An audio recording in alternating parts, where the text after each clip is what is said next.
Daniel chapter 8. The vision of the ram and the goat. When the world starts to spin and the shadows grow tall, remember the hand of God that is over it all. In Daniel chapter 8, we discover that the speed of the goat and the strength of the ram are always subject to the sovereign's plan. History isn't a series of accidents. It's a pre-written script where God holds the final pen. Daniel 8 pulls back the curtain to reveal that truth in stunning detail. Daniel chapter 8 provides progressive revelations about the same world kingdoms given in chapter 2, the image dream, and Daniel chapter 7, the beastly vision. While chapter 7 used broad strokes to paint the entire span of human history through 4 global empires, chapter 8 narrows the lens for a close-up on 2 specific players, the ram of Medo-Persia and the goat of Greece. God narrows the focus here because these 2 nations directly determined the fate of the beautiful land Israel and the sanctuary, the temple. The vision of the ram, verses 1 to 4. The vision of Daniel chapter 7 about the 4 beasts is renewed, verses 1-2. In the 3rd year of King Belshazzar's reign, I, Daniel, had a vision after the one that had already appeared to me. In my vision, I saw myself in the citadel of Susa in the province of Elam. In the vision, I was beside the Ulai Canal. In the 3rd year of Belshazzar, the last king of the Babylonian Empire, while the corrosive power of the divine judgment was already hollowing out his crumbling reign, 551 BC, Daniel received a second profound revelation. God moved the camera away from the dying Babylon and focused it on the next superpower, Medo-Persia. In the vision, Daniel was supernaturally transported to the province of Elam, standing at the citadel of Susa by the banks of the Ulai Canal. This was not an accidental setting. Elam was the ancient land of warriors. The citadel of Susa was a royal fortress and administrative center of the coming Persian Empire,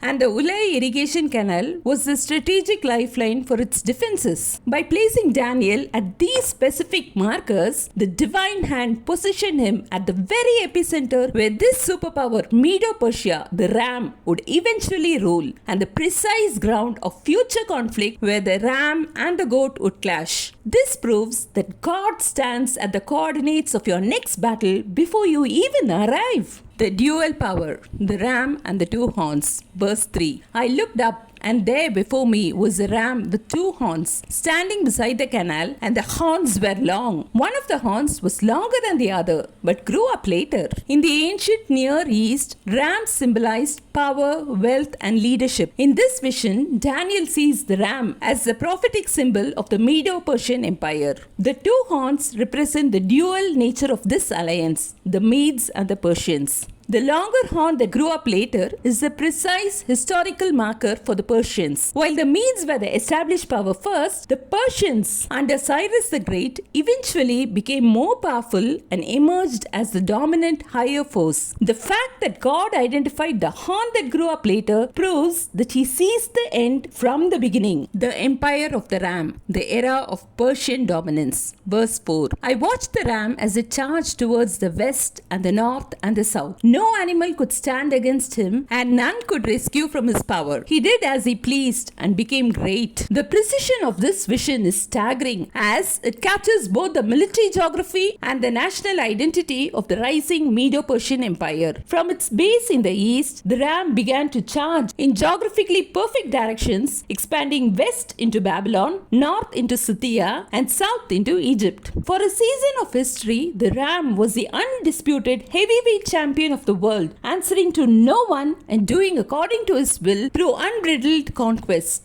In the ancient world, the guardian spirit of Persia was often depicted as a ram, and historical records indicate that Persian kings would even wear a ram's head of gold into battle. By identifying the very emblem the Persians used to define themselves, God proved that while the ram did as he pleased, he was simply performing on a stage already designed by the sovereign hand. The swift strike of the goat, verses 5 to 8. The conspicuous horn, verse 5. As I was thinking about this, suddenly a goat with a prominent horn between his eyes came from the west, crossing the whole earth without touching the ground. Just as Daniel was processing the ram's power, a he-goat, the prophetic symbol of the Greek Empire, burst from the west with such velocity that it appeared to be crossing the whole earth without touching the ground. This imagery perfectly captures the unprecedented speed of Alexander the Great, the conspicuous horn who dismantled the Persian Empire, seized Egypt, and conquered the known world in a staggering 11-year period. 334 to 324 BCE. By specifying the west as the direction and without touching the ground as the pace, God proved he was describing the exact mechanics of history's change. This serves as a powerful reminder that even the unstoppable ram eventually meets its superior competitor in the he-goat. The speed of the goat was great, but it was still subject to the sovereign's timing. The furious collision, the clash of empires. Verse 6. He came toward the two-horned ram I had seen standing beside the canal and charged at him with great rage. Notice that the goat came toward the ram exactly where Daniel had first seen him standing. The ram was positioned by the canal not just to rule but to be the target. The calm of the Ulai Canal is shattered as the goat locks eyes with the ram in a collision of absolute fury. The Hebrew word used for rage is kema, which literally means poisonous venom or burning heat. This describes the deep-seated vengeance the Greeks harbored after a century of Persian aggression. They had never forgotten the burning of Athens by King Xerxes or the humiliating invasions of the past. When Alexander the Great finally crossed the Persian frontier, he wasn't just seeking territory, he was seeking to dismantle the Persian era with a furious power that the world had never seen. The total collapse, shattered and trampled. Verse 7. I saw him attack the ram furiously, striking the ram and shattering his two horns. The ram was powerless to stand against him. The goat knocked him to the ground and trampled on him, and none could rescue the ram from his power. For centuries, the ram was the one who did as he pleased, and no animal could stand before him. But now, the tables have turned. All the wealth of Susa, all the gold of the Persian kings, and all the immovable defenses of the Ulai Canal could not save the ram once the sovereign's clock struck the hour for the next empire, the Greeks. The collision Daniel witnesses is a total demolition. The goat attacks the ram violently, striking with such force that it shatters the two horns, the very symbols of Medo-Persian strength and authority. Historically, this describes the three decisive battles, Granicus, Isis, and Gaugamela, where Alexander the Great didn't just defeat the Persians, he dismantled their entire infrastructure. The Bible declares the ram was powerless to stand and the goat trampled on him, and none could rescue the ram from his power. This is a graphic imagery of a superpower being ground into the dust of history. The broken horn, the sudden twist. Verse 8. The goat became very great, but at the height of his power, his large horn was broken off, and in its place, four prominent horns grew up toward the four winds of heaven. The he-goat represents the Greek Empire under Alexander the Great. In 323 BCE, at age 32, Alexander died unexpectedly in Babylon after a sudden illness. He had conquered the world, but he could not conquer the grave. His death serves as a reminder that human success is fragile.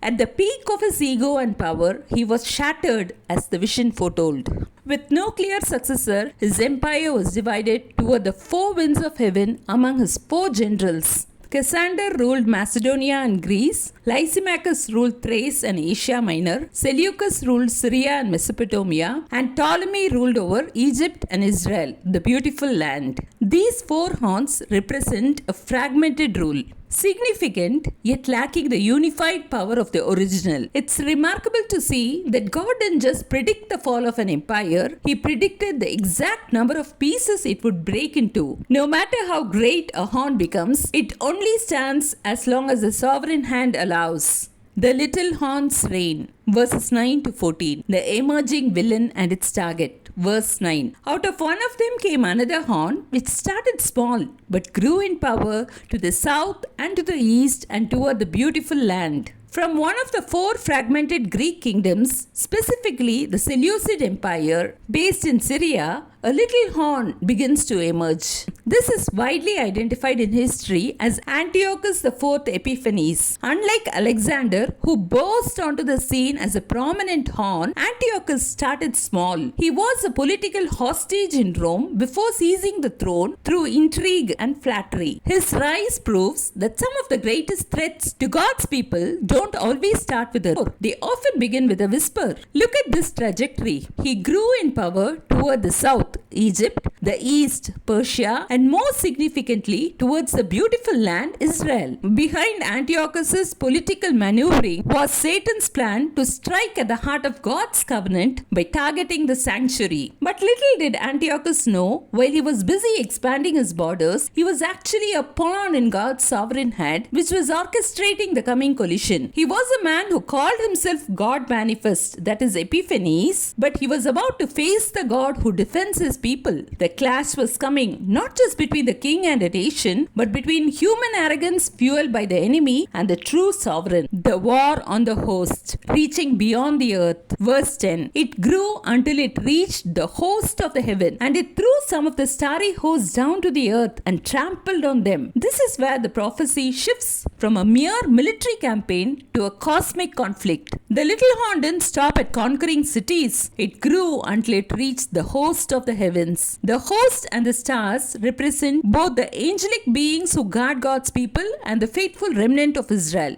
Daniel 12:3. This was a demonic attempt to strike at the very citizens of heaven. Historically, Antiochus IV didn't just tax the Jews, he attempted to extinguish their identity by slaughtering the priests and the faithful who carried. The arrogance of Antiochus was so great that he believed he could reach into the spiritual realm and bring down those who. Antiochus marched into the Holy of Holies to desecrate the mercy seat, the earthly footstool of God's throne. By sacrificing pig, an unclean animal, on the altar of God, he attempted to prove that his earthly power was superior to heavenly authority. He wanted to show that the stars, God's chosen representatives, could be crushed under his heel. The ultimate rebellion, challenging the commander. Verse 11. It set itself up to be as great as the prince of the host. It took away the daily sacrifice from him, and the place of his sanctuary was brought low. The Hebrew word for prince here is Tsar, meaning commander, chief, or ruler of the army, or the lord of hosts. Antiochus IV wasn't just seeking to be a great king, he wanted to replace God. By taking the title Epiphanes, God Manifest, he claimed to be the visible presence of God on earth, the ultimate act of spiritual treason. To strike at the prince of the host, Antiochus attacked the daily sacrifice, known in Hebrew as Hatamid. These sacrifices were the life-sustaining rhythm of the covenant, maintaining a constant, unbroken connection between the people and their God. By taking away the daily sacrifice, he wasn't just changing the law, he was attempting to sever the lifeline between heaven and earth. He brought low the place of God's sanctuary by desecrating its holy purpose. In 167 BCE, Antiochus erected an altar of Zeus directly over the altar of God and sacrificed a pig upon it. To the Jewish people, the pig was an unclean animal strictly forbidden by God. Leviticus 11:7. By spilling its blood on the holy altar, Antiochus turned the house of prayer into a house of idols, attempting to make the true God homeless in his own city. While the literal leveling of the sanctuary building to the ground was carried out later in AD 70 by the Roman general Titus, whose purpose was to utterly extinguish Jewish resistance, Antiochus began to assault by destroying the sanctuary's spiritual heart. He wanted to prove that a human prince could silence the heavenly prince. Truth thrown down, the success of the rebellion. Verse 12. Because of rebellion, the host of the saints and the daily sacrifice were given over to it. It prospered in everything it did, and truth was thrown to the ground. This is perhaps the most difficult part of the vision to process. The giving over of the host and the daily sacrifice to the little horn wasn't a lapse of God's power. It was a consequence of the people's own rebellion. Historically, before Antiochus ever invaded, many Jewish leaders had already begun to compromise, trying to blend Greek culture with God's law. Because the spiritual foundation was cracked, God allowed the little horn to serve as a mirror of their own straying hearts. It's a sobering reminder that when we compromise our internal sanctuary, we lose the protection of our external walls. The phrase, truth was thrown to the ground, is a vivid description of a truthless world we see today. Antiochus didn't just kill people, he attacked reality. He burned the Torah scrolls, forbade the teaching of the law, and replaced the absolute truth of God with the shifting philosophies of men. Antiochus was a historical dress rehearsal. The Antichrist is a final performance. Just as Antiochus trampled the truth, the future Antichrist will use the same strategy of disinformation. He will attempt to rewrite reality, redefine morality, and throw down the absolute truth of God's word. The sanctuary cleansed, verses 13-14. The heavenly inquiry, how long? Verse 13. Then I heard a holy one speaking, and another holy one said to him, how long will it take for the vision to be fulfilled? The vision concerning the daily sacrifice, the rebellion that causes desolation, and the surrender of the sanctuary and of the host that will be trampled underfoot. Daniel witnesses a remarkable conversation between two holy ones. Even the angels are distressed by what they see happening to the daily sacrifice and the beautiful land. Note that the angels aren't asking why, they are asking how long. This is the same cry of the martyrs and the suffering saints throughout history, proving that heaven is never indifferent to your struggle. When it feels like the little horn in your life is trampling your peace or your purpose, the question, how long, is not a sign of weak faith. It's a cry for justice that echoes in the presence of God. While Antiochus was busy counting his conquests, the heavenly host was already discussing his divine deadline. The enemy often thinks he has an eternity to do damage, but God operates on a calendar. The very fact that heaven is asking how long proves there is a definitive until. Your trial is not an open-ended sentence. It's a timed event within the boundary line of the sovereign hand that the enemy is strictly forbidden to cross. The divine deadline, restoration of the holy. Verse 14. He said to me, it will take 2300 evenings and mornings. Then the sanctuary will be reconsecrated. After the angels ask how long, the answer is given directly to Daniel. God provides a specific number, 2300 evenings and mornings. Since the daily sacrifice happened twice a day, once in the morning and once in the evening, the 2300 refers to 2300 individual sacrifice units. When we divide this by the two daily sacrifices, we arrive at 1150 days, approximately 3 years and 2 months. Historically, this precisely covers the most intense period of the conflict. It began when Antiochus stopped the daily worship in 167 BC and ended precisely with the miraculous victory of Judas Maccabeus and the cleansing of the temple in 164 BC. While the little horn was busy throwing truth to the ground, every single interrupted sacrifice and every moment of the saint's suffering was being logged by the Almighty, and God was marking it in his ledger. Whether it was Antiochus in 167 BC or the Antichrist in the future, the little horn always operates under the sovereign stopwatch. He may interrupt the worship for a season, but he cannot stop the scheduled day of judgment. Watch the continuation in the next video to explore the divine interpretation provided by Angel Gabriel.